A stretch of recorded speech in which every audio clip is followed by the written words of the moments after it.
Mieux agir aujourd'hui pour mieux gérer demain, telle est la vocation du projet Floodcom, un partenariat ambitieux à l'échelle européenne. Donc, le projet Floodcom, c'est un projet Interreg et qui est financé par l'Europe. Il regroupe 4 partenaires européens. Donc, il y a un partenaire néerlandais, un partenaire anglais, un partenaire flamand et un partenaire français. Du côté de la France, le partenaire, c'est l'institution interdépartementale des Watringues, qui s'est donc associée avec l'agence d'urbanisme pour travailler sur le volet communication. Le projet Floodcom, c'est un projet qui vise à échanger des solutions pratiques pour aménager les zones à risque et pour continuer à y vivre et à s'y développer. L'institution a ensuite demandé à l'agence d'urbanisme de travailler sur le volet communication. C'est surtout un travail sur la culture du polder. Comment les habitants se réapproprient l'histoire de leur territoire. Et dans ce cadre-là, il y a différentes actions qui ont été mises en place. Une première action qui est de travailler avec les scolaires. On travaille dans un premier temps avec les enseignants qui, eux, déroulent leurs projets scolaires.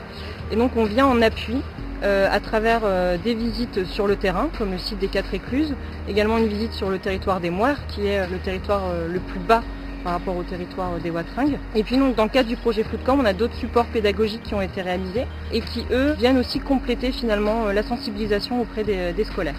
Donc c'est un jeu qui s'appelle le jet des Watringues. Donc le but, on a une goutte d'eau qui part des sources de la à Bourte, et le but c'est d'aboutir, d'arriver le plus rapidement à la mer. Donc il y a un parcours qui est semé d'embûches, et donc c'est un jeu qui prend en gros ses sources dans la réalité du territoire.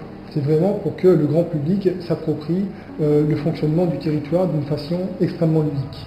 Comme autre action, on a une maquette qui a été réalisée dans le cadre du projet Floodcom. C'est une maquette dynamique dans laquelle il y a de l'eau et qui montre un petit peu le fonctionnement du territoire. On a donc le niveau de la mer qui monte, qui descend, des portes qui s'ouvrent, qui se ferment. On a tout le système qui est vraiment modélisé et qui permet vraiment d'appréhender le fonctionnement du territoire de Watringues. Les premiers retours qu'on a en fait de la part des élèves, c'est tout d'abord une découverte, une surprise des particularités de notre territoire, donc du fait qu'il soit un polder. Tous les termes techniques qui appartiennent au projet, comme le terme de watergan, de watringue, qu'ils connaissent peu, voire pas du tout, alors qu'ils ont conscience qu'il peut y avoir des inondations puisqu'ils habitent le territoire. Mais ça a surtout mis en avant 2 aspects. Le premier, c'est que les élèves ont bien compris le rôle que joue la marée dans l'évacuation des eaux jusqu'à la mer, et puis également une dimension plus environnementale avec l'importance de ne pas jeter les déchets dans les différents canaux. Donc ces 2 aspects qu'on a pu avoir comme retour montre la compréhension du sujet et l'appropriation par les élèves et le milieu aussi enseignant.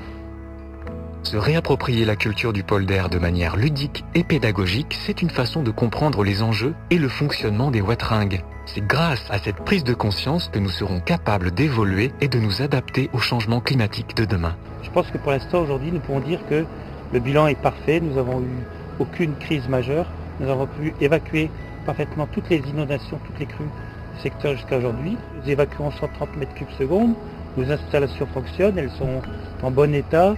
La maintenance est assurée. Donc tout ça se passe très bien. Aujourd'hui, la situation est maîtrisée. Sauf que les changements climatiques arrivant, la mer est derrière nous et petit à petit est en train de monter de niveau. Il est temps aussi d'envisager une nouvelle étape où nous pourrons conforter l'institution avec les intercommunalités du secteur et travailler aussi sur les risques de changement climatique. Notre aventure touche à sa fin.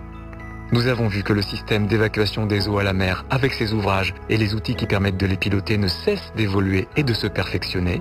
Néanmoins, des interrogations légitimes se font jour en raison des évolutions climatiques annoncées, et nous devons, comme nos voisins britanniques, néerlandais et flamands, réapprendre à vivre avec l'eau. Comprendre et développer la culture du polder, c'est prendre conscience du risque et donc savoir se préparer aux situations de crise. Nous sommes tous concernés, aujourd'hui et demain. C'est grâce à l'innovation, l'intelligence, l'imagination que nous pourrons consolider l'œuvre de nos prédécesseurs, construire un territoire adapté aux risques et assurer l'avenir du territoire des Watringues. Maintenant que vous êtes incollables sur les Watringues, parlez-en autour de vous. À bientôt!